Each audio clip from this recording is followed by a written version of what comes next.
నే జీవించునది నీ కృప, ఎదుగించునది నీ కృప, హెచ్చించునది నీ కృప మాత్రమే.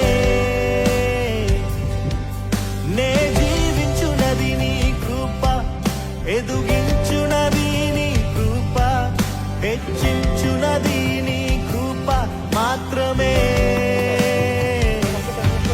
నీ కృపయే కావాలను, నీ కృపయే